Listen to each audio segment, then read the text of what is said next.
Welcome back to Star Sportcast episode 2. I'm your host Chia Yin, and today we have the same guests again. We're same back. faces. Say We're hi. back. We're back. We're Avi back. and Saktesh. We may look like you're wearing the same clothes, but it's actually not. Okay, so today we are previewing the matches that all football fans are buzzing about. Whether Mohamed Salah is about to have the World Cup moment of his life, whether England is finally bringing it home, or Probably not. will Oh, very Ronaldo quick. win the only elusive trophy home. Okay, so maybe we can start with the bigger match. Belgium versus Egypt. Yeah, take first. I take first. Again, even as an MU fan, I just want to see Salah perform well. He's a good player, but Belgium, I mean, there's a good amount of players in the squad as well. Will be tight. I think we're seeing a lot of African countries sort of perform, surprise a lot of European teams nowadays. So maybe Egypt. But Avi, what are you looking at? I'm going to go against him. I'm going to say that Belgium are the favourites for this tie because Egypt may have Mohamed Salah, but you can't rely on one talisman to get things done, right? True. And but they also have players like Omar Marmoush, and then they have the 18-year-old Hamza Abdul Karim who was actually training in Malaysia once upon a time with that team. But are they good enough to lead this team forward? That's a question mark. Because Hamza is only 18 and Omar Marmoush is still behind the shadows of Mo Salah.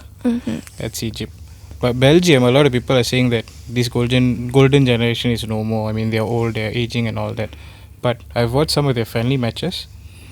They don't have look like they're old, really. No, they look good. I watched their last game against, I forgot what team. They was look that. old? Yeah, no, You they look old and good. I meant like they're playing well. Visually they. But they why look why I'm saying that Belgium could actually spring a surprise is because of their coach, Rudy Garcia. Mm. So Rudy Garcia is a tactician that always looks at what I can get from this player to help my tactic. So that's Rudy Garcia. I mean, you have the oldies like Kevin De Bruyne, Thibaut Courtois, Romelu Lukaku are still there. Lukaku. But you remember, they have Jeremy Doku.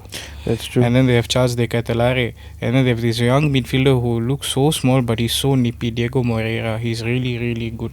And then Yuri Tillemans is coming at his peak. I think as you listed down, Avi, Belgium look.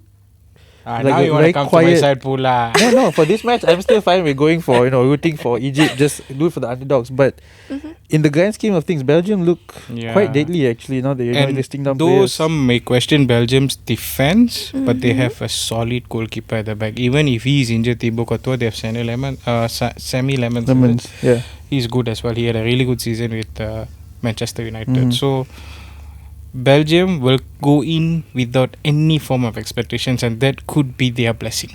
So usually when they don't have pressure or expectations, maybe they can perform better. Exactly. That's what players actually want. Like, Yeah. don't expect anything. Let us do our own motivation to get things done. So I think Belgium, if they win this game, then the confidence will slowly come up. And the old guards there are to guide the team.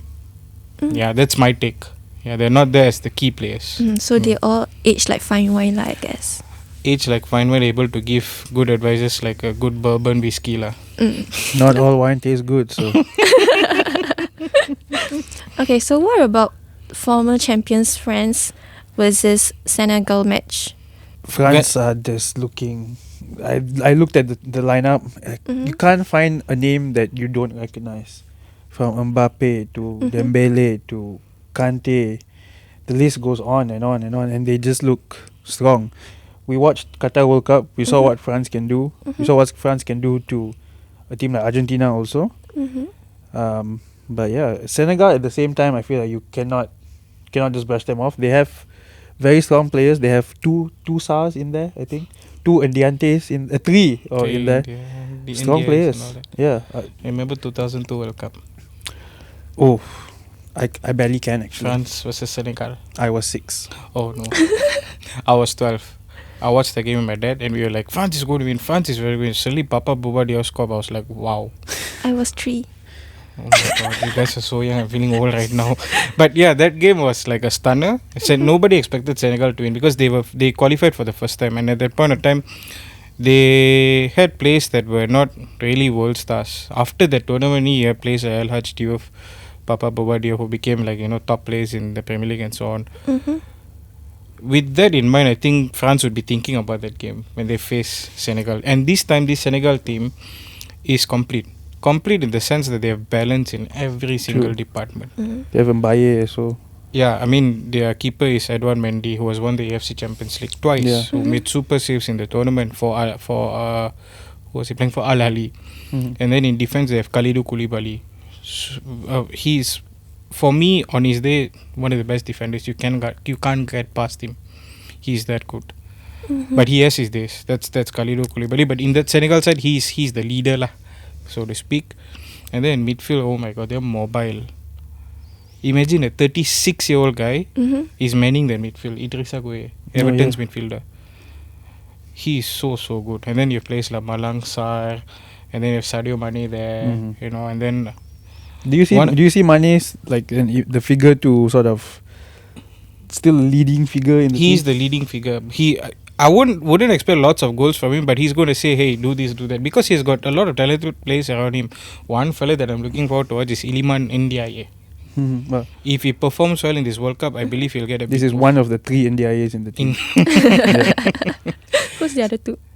I cannot think of their first names. I just know NDIA, and then there's 2 SARs in there. And France, you mentioned about the players there, right? I mean, in the last World Cup, Mbappe was the key man. He scored 8 goals, if I'm not mistaken. But this one, I think he's not going to be the key man. You know why? Few days ago, I watched few matches involving Michael Olise. What a player. Last friendly, he scored a hat-trick. Mbappe was struggling. But this guy was so nonchalant, so cool, able to score all the banging goals. I think he's going to be the star of the World But Cup. you think Mbappe has been sort of not struggling, but hasn't been on his top form even in PSG lately? Like, Mbappe, Madrid, bro. Oh, sorry, Real. in Madrid. But you think he's gonna change things up when he plays for France? He would, because I think right now he has a point to prove. A lot of people have said that PSG did not win the Champions League because he was there. Now Real Madrid is not winning the Champions League because he's on the other side. He's on the other side. Oh my god, that sucks for him. So For him, yeah, but you because he can't scores a lot of goals, yet he's not bringing the trophies that these teams won. But you don't think that they can say that France will win the World Cup because of Mbappe? You don't think he's the reason? There's definitely others like Could be Dembele. that he has to tell it to himself, because they are blessed with lots of individual talents in the team. True. Desire Doué. But with all also those good. talents, Mbappe's name is always a highlight in the team. You think if he is not performing at his peak, do you think the skills around him will be able to keep the team afloat? Yeah, capable. They're Yes, okay. they're capable. I have no doubts about it, because they have great individuals in the team lah. My only concern is their fullbacks. That is my only concern. But other than that, even in defense, they have William Saliba, Dayo Upamecano, both players have just won their domestic trophies with their respective clubs. So, and even the keeper Mike Maignan, very good shot stopper. So in terms of strength, France is there. But the problem is France is the mindset. If they lose this first game, I think they will have a very torrid tournament. So they have to win this game, then you will see them going strength to strength lah throughout the tournament. So now we can talk about England and their first match. No, I'm going home against then. Croatia. Unlike the cup, it's not going home. So, what do you think? Like, will they finally bring the cup home? Basically, for me, this game is a team playing with pressure, another team that's not playing with is playing without But any what a pressure. first game for England though, against Croatia. I saw that, I was like, this can't be the first match England play, and it is. I was like, oh, it's so unlucky for them. For these English players, it's baptism of fire lah. They have to go all out. Every World Cup is, I guess, for them at this point. Every World Cup they can't be like, this is it, lads. You have to do it. Yeah, and you also have the shadow of Southgate, because they qualified the last 2 tournaments. They qualified for the finals. I think it was the Euros. They qualified for the finals and did not win it. They were that close. So this particular tournament, it's under a new coach, under a German coach called Thomas Tuchel. So they have to show that they really won this lah. Because Croatia is going to go in without any pressure, because they have lots of veteran players there. It's going to be Kane against Modric. One really tall and one really short player. And one guy named Perisic. I don't know how long he has been playing. The Croatian team is Sic. All Sic. Every Sitches will be there. Literally. But yeah, I mean, Croatia also is a team that relies on tactical organisation. So in that sense, I think England has to be a bit more enterprising, and they need the creative players to to tell themselves, hey, let's have fun and let that fun turn to goals, that kind of thing. When was the last time they won the World I Cup? think it was 60 years ago. So it's Obviously, none of us were born by that. during that None time. of us were born None of by the then. players were around. Yeah. Most likely, their parents were still very young when that happened. Mhm. But not an England fan, like not a diehard England fan, but it's England is the unofficial birthplace of football, invented in China or whatever. But everyone has I feel like it's one of those, you have a soft spot for England if you like Premier League or what. Mhm. You secretly root for them, but you're always prepared for disappointment. I don't have that soft spot. I don't know why. It's fine. I really don't know why. I mean, I support Arsenal. I like all the all the English players there, but when it comes to tournament, I just don't want them to win. I don't know why. It's horrible. Usually, I'm not that kind of person. Are you sure? I don't want it come home. Yeah, but we'll see. I feel like they have a lot to prove. England definitely have a lot to Yeah. prove. Like every World Cup, the pressure just gets more for Yeah. England, which is very unlucky for them. Each World Cup they don't win, which will be another one after this one. It's just more pressure for them. Yeah, the which media will go is hard on them. Very unlucky for them, but it's to get into the squad is tough enough. So if you're there, you deal with the fire that comes with it. Yeah. You're Yeah. playing for the Three Lions. There's a Yeah. reason why. So deal with it. Unfortunately, So, what about Cristiano Ronaldo? He's making his 6th World Cup appearance, I think. Uncle playing. Oh. But then, he has won a lot of titles, right, throughout his career. And then do you think this is the only title that he hasn't won? So, do you think he can do it this time? He has the team.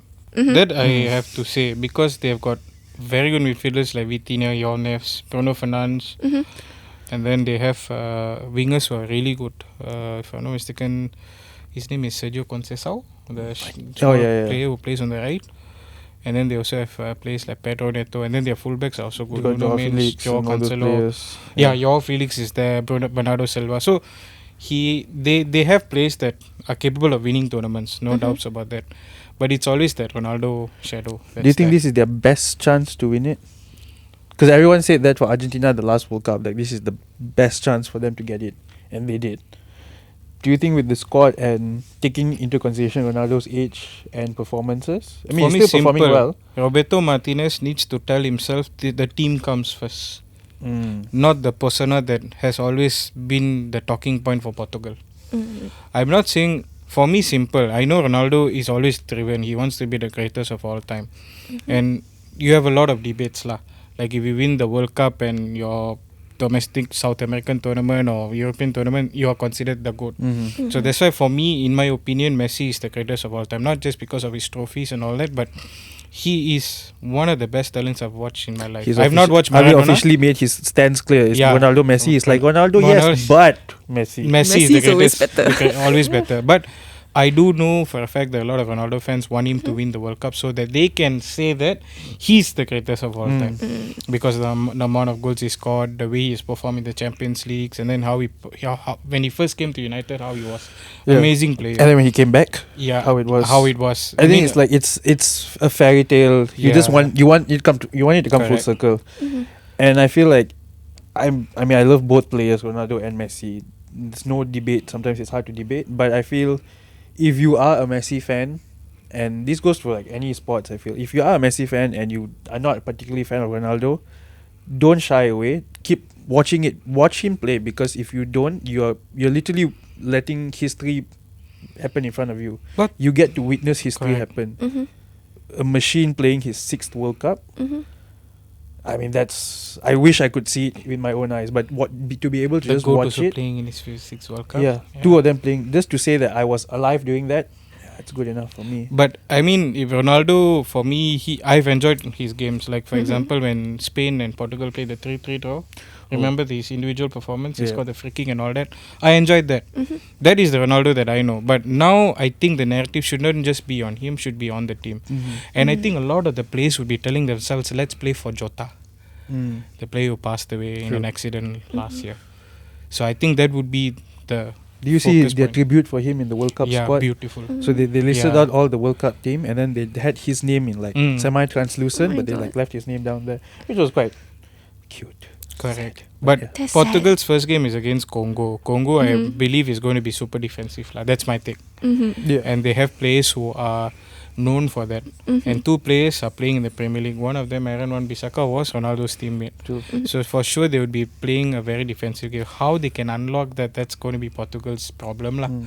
So if Congo gets a draw out of this, for them it's a celebration. Yeah, I'm sure If Portugal loses, it's going to be the it'll be headlines the biggest, will be the biggest upset at the start crazy. of the World Cup lah. Yeah, because Portugal cannot afford to lose. Cannot afford to lose. lose. Cannot afford to lose. So like you said just now, you hope Messi. You prefer Messi over Ronaldo. My right? greatest of all time is Messi. I'll put it on record here. Yeah. But he has just recovered from an injury, right? Who? Messi. Yes, but I watched his last friendly. He came on for 18 minutes. He made a superb through pass and he scored a goal. What's an That- injury to Messi? Yeah, that's Messi. Yeah. Yeah. So that's It's justifies. not about his injury. He's not playing in the MLS, not even a top tier league. But when he plays for Argentina, somehow you feel like, how is this It's fellow a doing different all this? Messi, Yeah. How is he doing all this? The ghost of Maradona just gets into him and then you're like, oh. Oh my No, god. I think he is on his own now. Yeah. Yeah. But you ask any Argentinians, they'll be like, oh no, it's Maradona, sir. I wish I would watch Maradona during his prime lah. My dad also told me lots of stuff about Maradona, but yeah, for me it's Messi lah. Okay lah. Let's talk about culture. Because the World Cup is never just about football. It has their own anthem and everything. So 1998 gave us Ricky Martin's Cup of Life. Still unmatched energy. True. So 2020 gave us Waka Waka from Shakira. True. An entire planet was dancing back then. So what about this year's anthem? Is there any... It's Shakira again, isn't it? Yeah. It's called what? Dai Dai? Dai Dai. Dai Dai Guy. I keep confusing between Dai Dai and Gai Gai. Why guy I guy? don't know, it's close enough. Like D and G is close enough. But it's a good song. It's just I maybe biased. Like maybe it needs time to sort of sink in because like Waka Waka that was on a different level. But I think I remember when it came out, it took me a while to sort of warm up to it. You have to relate it with the World Cup. You see videos of it, you see people singing, then it sort of becomes more meaningful. But there are a few more World Cup songs. Actually, now that I think of it, I know the 2014 World Cup, I like J-Lo's song with Pitbull and others. But I remember Kata, Tuku Tuku Taka Taku Tu Tata, that song. That was brainwashing, the Kata song. I tell you, that song was in my head for the whole week. Like whenever I went to the metro line or I was going out, that song was in my head. It was really nice. It was catchy. But I think this time, Aisho Speed did a good job. Yeah, Speed song. It's called Champions, and then World Cup 26. I think very He paid underrated tribute song. to all the teams, and I think right now a lot of kids are resonating with Aisho Speed. True. They really love him, and a lot of people call him eccentric, but the guy is actually spreading culture around the world, introducing new cultures, new songs, new vibes, and all that. So I think him being part of the World Cup now, doing his, I believe he's going to live stream the whole tournament. He definitely will. Yeah, so that would be something to watch as well. But his song was also. But this catchy. will be the first World Cup we have a halftime show. Yeah. Are they doing the halftime show for the opening ceremony and the closing only? I'm not too sure, but they are planning for a few games as well, and there will be a new walkout as well, new style. Oh, and yeah, I think yeah. they're trying to make some changes, la FIFA. So that's something We'll to see how look forward it's to. received. Yeah, we'll see how it's received. Because yeah. initially I saw they wanted to bring out players like one by one. Like I think that has stopped. They're Initially not that was gonna- the plan. yeah, Like, now initially that they're was not the gonna do plan, that. which is now not happening. Everyone just wants them to do the standard, just come out, shake hands and start playing football. But it's called soccer, so we don't know what they're gonna do. We have to see what happens. But yeah, it's all about advertising. So thank you so much, Avi and Saktesh, for being here today, sharing your opinions. So that's all for today. I'm Chia Yin from Sportcast. Thank you. Okay, is this